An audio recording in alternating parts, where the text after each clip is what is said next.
Hello மக்களே, இனி நம்ம வீடியோவில் டிமார்ட் பற்றி தான் பார்க்க போகிறோம். டிமார்ட்னு சொன்னாலே நமக்கு ஞாபகம் வருது அவங்க கொடுக்குற ஆஃபர் தான். டிமார்ட் கடவுள போனாலே அது கடையா இல்லை கடலான்னு நம்ம யோசிப்போம். பிகாஸ் அவ்வளோ பெரிய super market, A to Z எல்லா பொருளும் டிமார்ட்டில் கிடைக்கும். மே 15, 2022 மும்பையில் தான் டிமார்ட்டோட ஃபர்ஸ்ட் பிரான்ச் ஓப்பன் பண்ணுறாங்க. DMart owner name Radhakrishnan Damani. டிமார்ட்டோட பிஸ்னஸ் மாடல் எதை பேஸ் பண்ணியிருக்குன்னா EDLC, EDLP, அதாவது everyday low cost, everyday low price. Pongal, Deepavali அப்புறம் ஏதாவது ஃபெஸ்டிவல் வந்தால் மட்டும்தான் மளிகை கடை, சூப்பர் மார்க்கெட்லாம் ஆஃபர் போடுவாங்க. பட் டிமார்ட் சூப்பர் மார்க்கெட் எப்பவுமே ஆஃபர் இருக்கும். அதே மாதிரி காஸ்ட்டும் கம்மியா இருக்கும். நம்ம வாங்குற பொருளும் குவாலிட்டியா இருக்கும். டிமார்ட்டோட பிசினஸ் ஸ்ட்ராட்டஜியே டிஃபரெண்டா இருக்கும். நம்ம வீட்டுக்கு பக்கத்துல இருக்க மளிகை கடையில ஏதாவது பொருள் வாங்குறோம்னு இமேஜினேஷன் பண்ணிப்போம். எக்ஸாம்பிளுக்கு டூத் பேஸ்ட் வாங்குறோம்னு நினைச்சுப்போம். ஃபர்ஸ்ட் அந்த டூத் பேஸ்ட் மேனுஃபேக்சரிங் கம்பெனில மேனுஃபேக்சரிங் ஆகும். தென் ஹோல்சேலர் அந்த டூத் பேஸ்ட்டை வாங்குவான், அவன் டீலருக்கு கொடுப்பான். தென் அந்த டீலர் மளிகை கடை, சூப்பர் மார்க்கெட், சின்ன சின்ன கடைங்களுக்கு சப்ளை பண்ணுவான். இதுதான் பிசினஸ் செயின். இப்படி தான் எல்லா பொருளும் மார்க்கெட்டுக்கு வரும். பட் டிமார்ட் என்ன பண்றாங்கன்னா டைரக்டா மேனுஃபேக்சரிங் கம்பெனிட்டே பேசி அவங்களோட பொருளை டைரக்டா மேனுஃபேக்சரிங் பண்ற இடத்துல இருந்தே வாங்கிக்கிறாங்க. சோ மேனுஃபேக்சரிங் கம்பெனி டைரக்டா பொருளை வாங்குறதுனால கஸ்டமர்ஸுக்கு ஹோல்சேல் ரேட்டுக்கே டிமார்ட்னால பொருளை கொடுக்க முடியுது. ஒரு டூத் பேஸ்ட்டை மேனுஃபேக்சரிங் கம்பெனி 6 ரூபாய்க்கு தயாரிக்கிறானா அதை 7 ரூபாய்க்கு ஹோல்சேலர்ட்ட கொடுப்பான். ஹோல்சேலர் 8 ரூபாய்க்கு டீலர்ட்ட கொடுப்பான். அந்த டீலர் 9 ரூபாய்க்கு சூப்பர் மார்க்கெட்ல கொடுப்பான். சூப்பர் மார்க்கெட் நமக்கு 10 ரூபாய்க்கு சேல்ஸ் பண்ணுவான். இப்படிதான் பிசினஸ் நடக்கும்.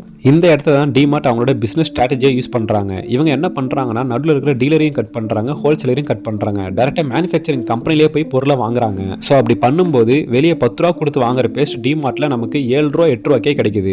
ரேட்டு எங்க கம்மியா இருக்கோ அங்கதான் மக்கள் போவாங்க. அதனால டிமார்ட்டுக்கு மக்கள் வர ஸ்டார்ட் பண்றாங்க. டிமார்ட் எப்பவும் ரெண்டுக்கு பிளேஸே எடுக்க மாட்டாங்க. எப்பவுமே அவங்க இடத்த வாங்கிட்டு தான் டிமார்ட் கடையவே ஓபன் பண்ணுவாங்க. அதனால இவங்களுக்கு ரெண்ட் கொடுக்குற செலவும் மிச்சமாகுது. டிமார்ட் ஒரு இடத்துல இருந்து பல்கா பொருளை வாங்கும்போது அவங்க பேமெண்ட் சீக்கிரமாவே கொடுத்துட்றாங்க. பேமெண்ட் சீக்கிரமா வரதுனால டீலர்ஸ் இன்னும் நிறைய ஆஃபர் டிமார்ட்டுக்கு வாரி கொடுக்குறாங்க. நம்ம டிமார்ட் கடை உள்ள என்ட்ரி ஆனாலே அங்க இருக்கிற குறிப்பிட்ட சில ஷெல்ஃப்ஸ் நம்ம கண்ணுக்கு முன்னாடி இருக்கும். அந்த ஷெல்ஃப்ஸ் எல்லாமே சில கம்பெனிஸ் ரெண்ட்டுக்கு எடுத்திருப்பாங்க. கஸ்டமர்ஸ் கடவுள வந்த உடனே நம்ம கம்பெனியோட ப்ராடக்ட்டை வாங்க வைக்கணும் அப்படின்றதுக்காக குறிப்பிட்ட சில கம்பெனிஸ் அந்த ஷெல்ஃபை ரெண்ட்டுக்கு எடுத்திருப்பாங்க. இப்படி ஷெல்ஃப்ஸை வாடகைக்கு விடுறதுனாலையும் டிமார்ட் பல கோடிகளை சம்பாதிக்கிறதா சொல்லப்படுது. டிமார்ட் ஃபர்ஸ்ட் டயர் சிட்டிஸ்ல மட்டும் இல்லாம second tier cities, third tier சிட்டிஸ்லயும் அவங்க ஸ்டோரை வச்சிருப்பாங்க. இதனால சிட்டில இருக்கிற மக்கள் மட்டும் இல்லாம சின்ன சின்ன டவுன்ல இருக்கிற மக்கள்கிட்டையும் டிமார்ட் ஈஸியா போயிட்டு ரீச் ஆகுது. டிமார்ட் மால்ல மேக்ஸிமம் அவங்களோட ஸ்டோரை வைக்க மாட்டாங்க. அதுக்கு முக்கியமான காரணம் இருக்கு. மிடில் கிளாஸ் பீப்புள் மால்க்கு வரது ரொம்பவே கம்மி. அப்படியே மால்க்கு வந்தாலும் படத்துக்கு வருவாங்க, இல்லைனா சாப்பிட வருவாங்க. யாரும் பர்ச்சேஸ் பண்றதுக்குன்னு மால்க்கு வர மாட்டாங்க. பிகாஸ் மால்ல விற்கிற பொருள் எல்லாமே காஸ்ட்லியா இருக்கும். இதை புரிஞ்சுக்கிட்ட டிமார்ட் அவங்களோட ஸ்டோரை எப்பவும் மால்ல ஓபன் பண்ண மாட்டாங்க. அப்படியே டிமார்ட் மால்ல இருந்தாலும் வெளியே ஒரு ப்ராடக்ட்டுக்கு என்ன ரேட் கொடுக்குறாங்களோ அதே ரேட் தான் மால்குள்ளேயும் அவங்க கொடுப்பாங்க. நிறைய super market, hyper market, Reliance ஸ்டோர்லாம் அவங்க இன்டீரியரை ரொம்ப லக்ஸரியாகவும் எக்ஸ்பென்சிவாகவும் பண்ணியிருப்பாங்க. பட் டிமார்ட் இன்டீரியருக்கு அவ்வளோ இம்பார்ட்டன்ஸ் தர மாட்டாங்க.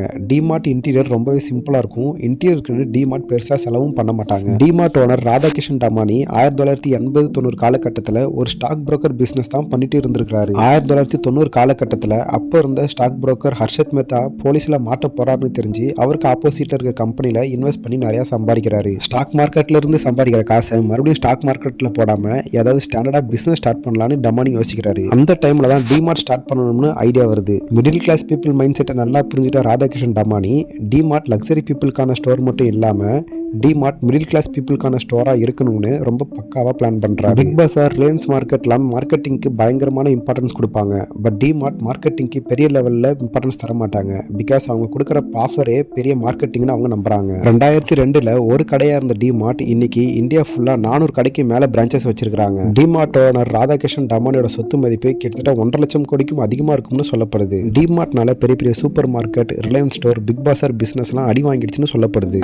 டிமார்ட் கொடுக்குற ஆஃபர்னால சின்ன சின்ன மளிகை கடை நடத்திட்டு வரவங்க பிசினஸும் கம்மியாகுதுன்னு சொல்லப்படுது. நீங்க டிமார்ட்க்கு போயிருக்கீங்களா இல்லையான்றத கமெண்ட் செக்ஷன்ல கமெண்ட் பண்ணுங்க. ஓகே கைஸ், இந்த வீடியோ உங்களுக்கு பிடிச்சிருக்குன்னு நம்புறேன். வீடியோ பிடிச்சிருந்தா லைக் பண்ணுங்க, கமெண்ட் பண்ணுங்க, ஷேர் பண்ணுங்க. மறக்காம நம்ம சேனலை சப்ஸ்கிரைப் பண்ணுங்க. தேங்க்யூ, பாய்.